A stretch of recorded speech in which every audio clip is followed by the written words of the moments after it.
Hello po mga kababayan, kamusta po kayong lahat? And once again, welcome back to another episode of Simply Talkies Vlog. Pag-usapan natin mga kababayan itong si Harry Roque at Dilima at kasama na rin si Bato. So yun lang pong tatlong personalidad, no?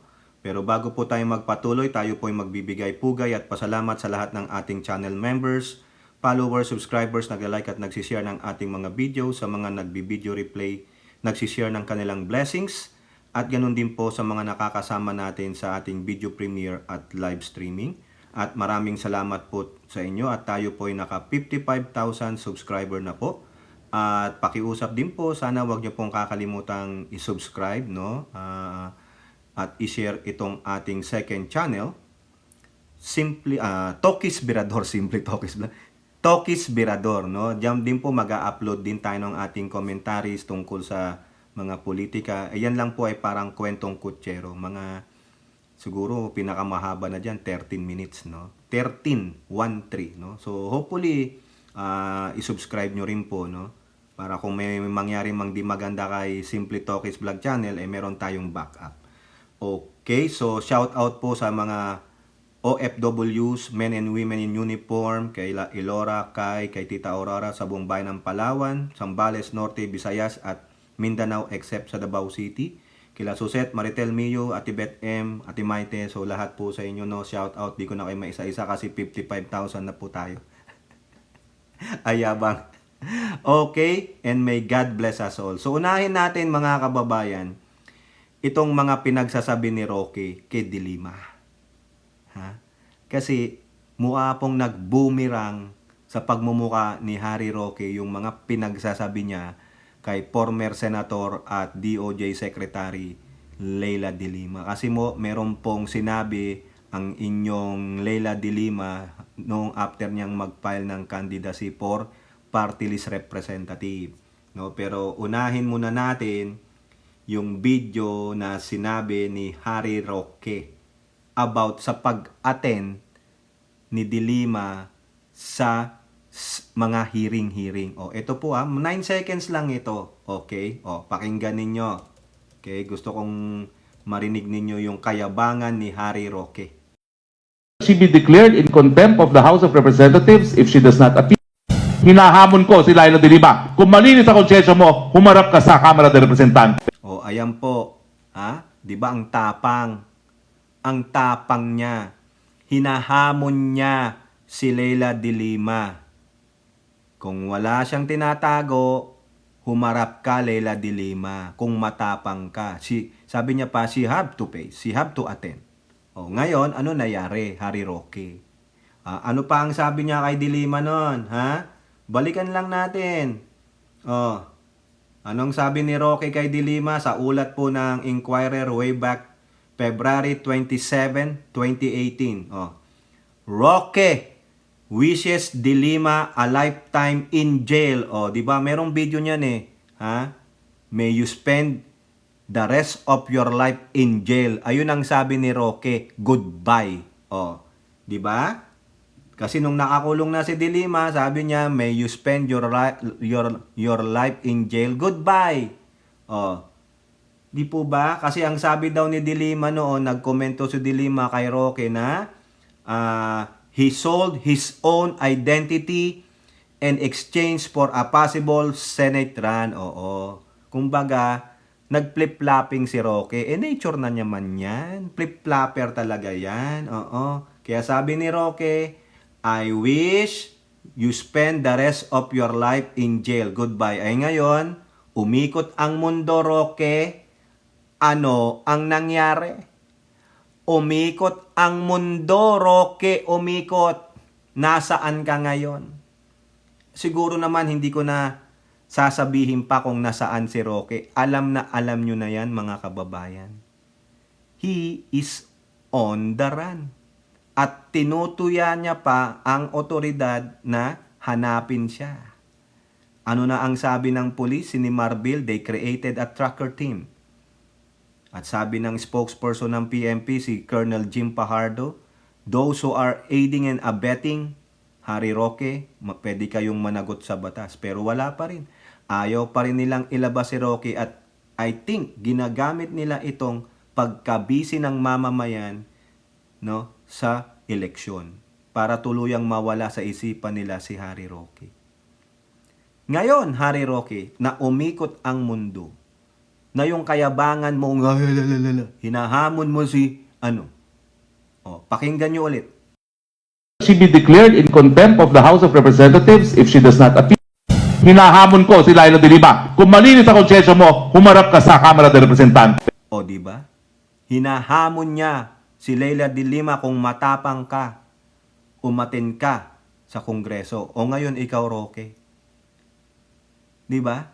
Kung matapang ka, humarap ka sa Kongreso. Huwag kang magsabi na demolition dyan. Political attack. In aid of persecution na po iyan. O. Ibig sabihin, may tinatago ka, Roque. Dahil sa pagtatago mo, baka hindi lang ikaw ang mabukalkal, baka merong pang malaking tao sa likod mo, isa ka lamang pon nung talagang totoong taong gumagawa ng karumal-dumal. Oo, ngayon balikan natin siya mga kababayan. Ha? Ano lang ang sabi ni Leila de Lima? Quote card na lang po tayo mga kababayan para mabilis. Impact leadership. O, ayan, October 5th. Ano ang sabi ni de Lima after she filed her COC for party list ng mamamayang liberal party list? Ha? On the arrest order issued by the House Squad Committee, former presidential spokesperson and now fugitive Harry Roque. Sabi ng impact leadership dito, marunong talaga ang Diyos. O ayan. Kaya nga sabi ko, nung gumalaw na ang mundo, it turns around, umikot na ang mundo, Roque, and then here comes karma. Ano ang sabi ni de Lima? Ha? Yung tinutuya mo na, I hope you may spend your life in jail, goodbye. O ngayon nakalabas. Ikaw ngayon ang balikan, di ba? Dahil sa tabil ng bunganga mo, hindi mo inisip. You're so insensitive, no? Ang kaya mo lang pala si de Lima. Ang yabang-yabang mo pa. O ngayon akala mo, hindi ka magaganyan. O ngayon, no? Mabait pa nga sa'yo ang Kongreso dahil nire-respeto ka na dati nila ikaw kasama. O. Sabi nga ng Congress sa'yo, umaten ka lang, dali mo yung dokumento. Mawawala na yung contempt. Hindi na may kukulong sa bikutan o whatever, di ba? Doon ka sa House of Representatives, napakabait nga nila. Tapos ikaw? Oh no. Ano sabi ni de Lima? Alam nyo naman siguro kung ano ang tawag dyan. Duwag. Hindi ko na lang sasabihin kung anong tawag dyan. Alam nyo naman kung ano yung mga pinagsasabi niya tungkol sa akin. Correct. And now look at him. He's on the run.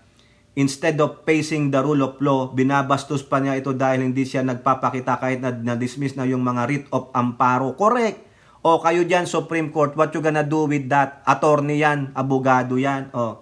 So siguro naman na-realize niya kung gaano kamali ang mga nasabi niya tungkol sa akin at sa mga ginawa niya sa akin. And I think he should realize that. So really, marunong talaga ang Diyos. Correct.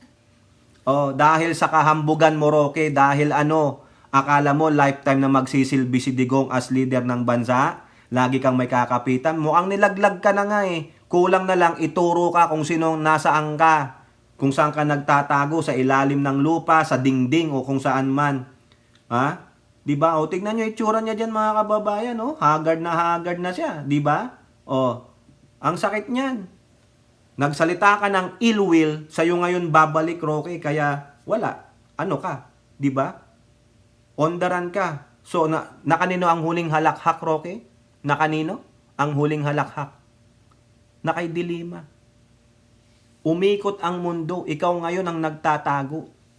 Si de Lima ang pre-woman. Di ba? Okay. Labas naman tayo dyan. Mukhang si Bato, talagang madidiin ito sa ICC mga kababayan, yung kinakatakutan niya. Kasi bakit? Hindi ko na makikita ang mga apo ko. Hindi na ako makapag-barbecue doon. Hindi na ako makakapag-motor. Oo, hindi na ako makapag-layag-layag sa dagat, mga wheel. Bakit? Eto po, may isang tetestigo sa ICC. Kerwin Espinosa. Oh, yung suspected drug lord daw, di umano, mukhang nakalaya na ito, mukhang nag-file pa ito ng candidacy niya, mga katanging ina naman. willing to testify before ICC. Pwedeng testify ka, wag ka ng kumandidato naman. Confess. O, nag-confess eh. Di ba? Confess, drug lord. O, tapos tatakbo. Roland Espinosa can be a material witness in investigation by the ICC into the drug war of the previous administration if he can directly link former President Duterte and PNP chief si De La Rosa to the EJK during that time. Former Bayan Representative Nery Colmenares, who served as one of the lawyers for the families of the EJK victims, on Sunday told the Inquirer that Espinosa should first come up with a sworn statement on his knowledge of the EJKs committed during the Duterte administration. Eh, ang tanong dito, how will you trust this? How do you believe this? Confess. Nag-confess siya na drug lord siya eh. O drug lord siya, bakit na siya nakalabas? O, tumatakbo pa siyang mayor sa hometown niya sa Albuera, Leyte, patay tayo dito. Confess drug lord. Nako naman. He is 1,000% willing to testify before the ICC. Pero paano ka papaniwalaan? O, hindi sa man dinedepensahan ko, pero nag-confess ka na isa kang drug lord eh. O, of course, his testimony will be relevant since it's related to the EJ case. Will he ever be material to the case? It depends on his testimony, sabi ni Colmenares. O, ayan po. Ay, nako. So, ewan ko sa'yo ba to ito, pero ako medyo may reservation dyan kasi nag-confess siya bilang isang drug lord. Paano nakalabas ito? No? Siguro nag-withdraw yung mga witnesses against Espinosa. Patay tayo nito, gagawin pang mayor ng Albuera. Ay, nako, ewan ko, mga kababayan. No? So, kayo po mga kababayan, anong masasabi nyo dyan? Ang gulo no? Talagang antindi ng sa atin, no? Kalokohan ng politika, mga kababayan. Meron pa nga dyan, ito, yung kay Garma, mga kababayan, na antindi pala nitong si Garma. Nagpapadala ng pera sa asawa niya sa abroad, sa US. No? Paano niya nagawa yon? No, ito po sa Manila Bulletin, no. Why did Garma send over 50 million pesos to ex-hubby in US? How Squadcom wants to find out. O, di ba? Paano 'yon? Ibig sabihin yung taga-Pilipinas pa ang nagbibigay ng pera sa sa Amerika. Aba, ang tindi nun, ang daming pera pala nun. Ano ang purpose? Ano 'yon? Money laundering? Hindi ba nakita yan ng AMLAC? Yang ginawa ni Garma, kasi nga po may kapit, 'di ba? Sinabing, "Hoy, huwag niyo nang pakialaman 'yan."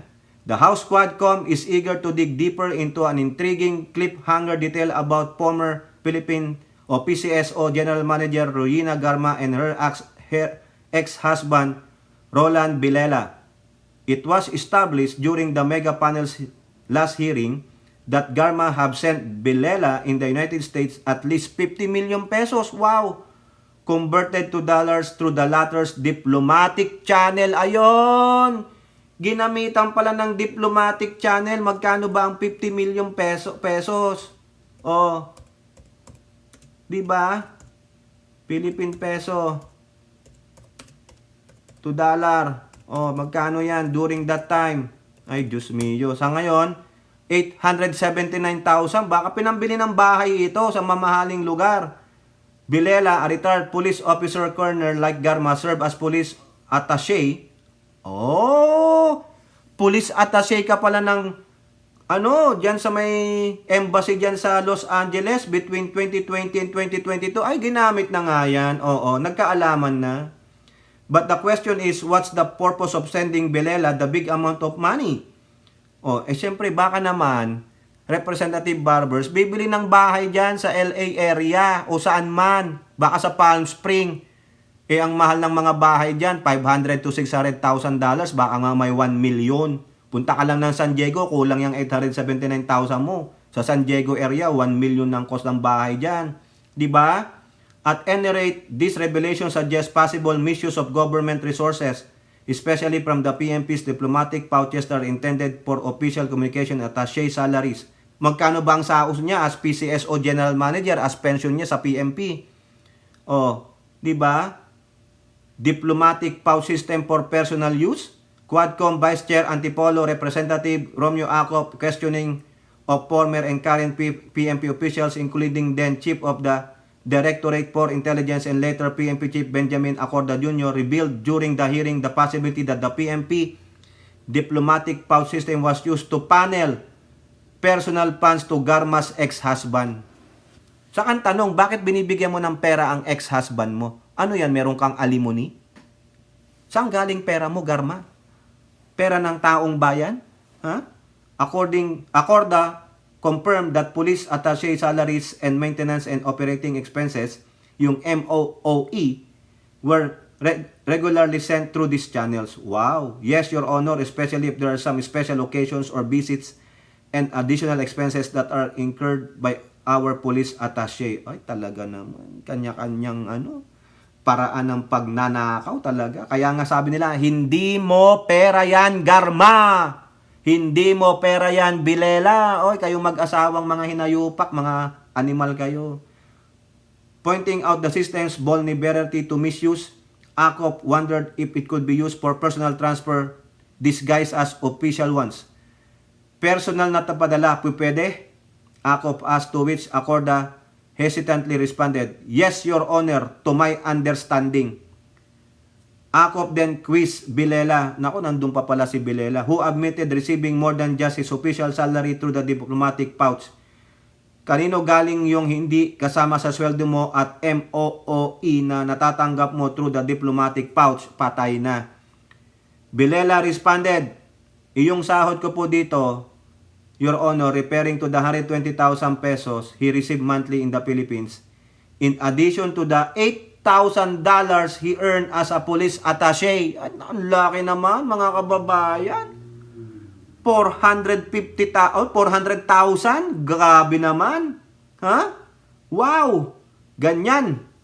Paano magnakaw sa bayan? Bilela's admission raised further questions and prompted Akop, a retired police general, to press harder to determine whether or not the extra money came from personal sources. This led to the testimony of Police Captain Anuba, Bilela's errand man.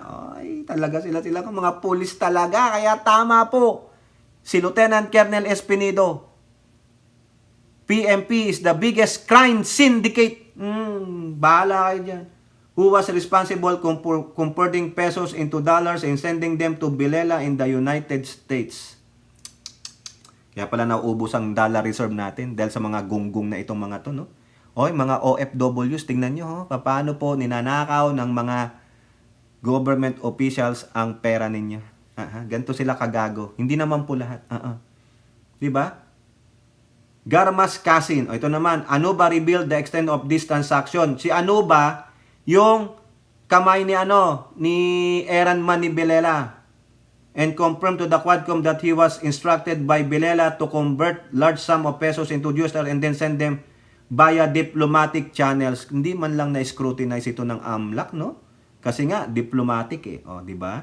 Ginamit nila yung kanilang diplomatic immunity, diplomatic power to do their crimes. Ay, dapat yan talagang i-death penalty ang mga gago.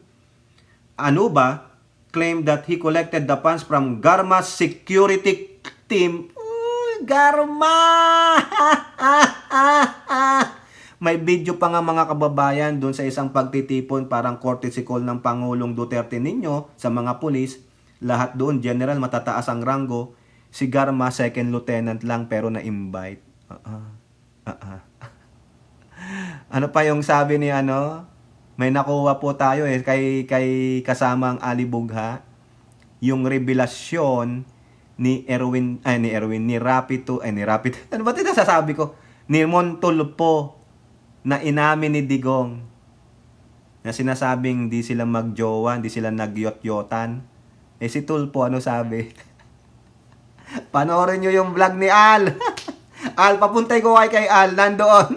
Doon kayo manood kay Al. Panoorin nyo, bigyan nyo ng view si Al. Ha? Nandoon. May quote card pa nga Sabi ni Montulpo kay Digong, bakit naman nagusto mo yun? Ang pangit ni Garma. Anong sabi ni Digong, Al? Masarap daw kasi tumira ng babaeng naka-uniforme. Uli! Walang naitago kay Montulfo. Yay, nandun po. May ebidensya si Al. Oo, nabasa ko po eh. Ayun. Grabe oh.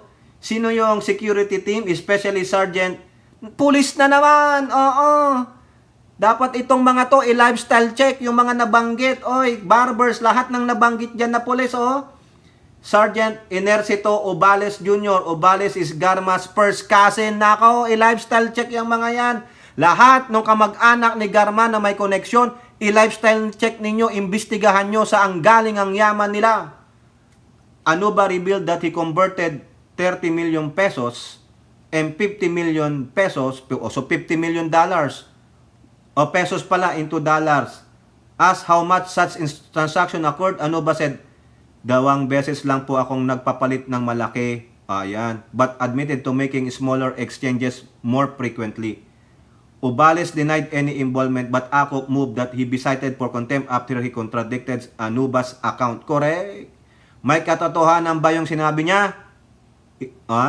Akop asked. Ubales denied it, to which Akop responded, mas paniniwalaan ko ito. Sinungaling ka rin eh. No? Patay. The mega panel has since ordered Ubales detention at Quezon City Jail until the investigation concludes. Despite this revelation, the question of where the money came from and why it was sent to Villar remain unanswered. The Quadcom is now focused on uncovering the source of... Ay, maganda to mga kababayan. Saan galing itong 50 million pesos? 50 million pesos, sabi ko sa inyo kanina nung kinumbert natin ito sa dollar is about 879 to the current exchange rate. Baka nung panahon na yan, no, mas mababa siguro, pero ganun pa rin yan, almost $1 million. Oy! Mga mandarambong! Yan, $1 million na nga siguro, yan, 50 million eh. Diba? Mandarambong! Garma, mandarambong, dapat kang makulong, hinayupak ka. Oo. Visit. Ayan lang po mga kababayan ha. Kayo po, ano pong inyong masasabi? Aabangan po natin ito. No? Gusto kong malaman saan galing ang perang ipinapadala sa ex-husband ni Garma at bakit siya pa pinapadala ng pera. Okay, comment down below and don't forget to like and share. Hope to see you in the next videos. Bye-bye. God bless.